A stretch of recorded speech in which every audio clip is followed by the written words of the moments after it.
Sa orientasyon, di ba, sa atin? Kumbaga, Tapos na to. hindi tayo yung top priority natin. Pero sana, bigyan natin ng time, tol.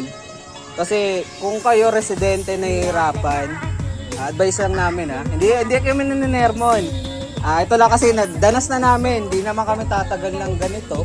Hindi rin kami tatayo ng ganito at haharap sa inyo. Kung wala kaming naipundan, kumbaga wala kaming sinakripisyo. Kayo, balang araw, dadating yung panahon, magiging officer kayo, tatanda kayo sa kapatiran. Kasi naman tutok mo ebidensya yan.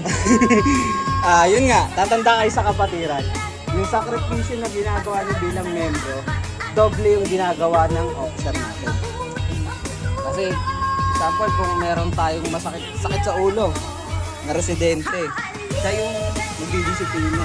Siya yung mangungonsulte. Kaya tol, konting support lang sa atin, especially yung mga tumatayong officer at nagpo-push pa rin.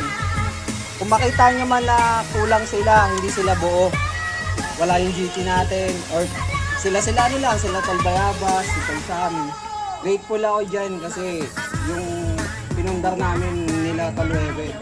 Kami na lang natira tol eh. Tol, na-accuse tayo sa council, bagong silang sectoral council pa yun. Dissolve na yung chapter namin, nilaban namin yun tol. Kalaban namin yung phase 2. Yung package 2 may ilang chapter, nilaban namin. Kahit lilima na lang kami. Bakit tumipol? Lilima na lang kami nun. Nilaban namin yun na hindi dissolve yung chapter namin. Kaya nga nung tinake over uli ni Gabo yun yung history tol eh. Paano na-revive yung chapter. 5 na lang kami. Ako, si Tol Wolf, si Tol Jelos, Tol Wewen. Puro kanan na lang eh. Puro kanan na lang si Tol Ash.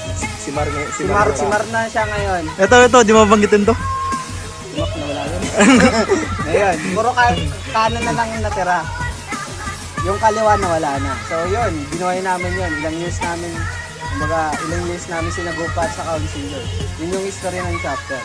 Tapos yun nga, bumaba si Gabo. Tapos sila Tol Toyo. Yung ilang member ng kaliwa. Si Sniper, yan. Tinake over yung kaunlaran ulit para mabuhay.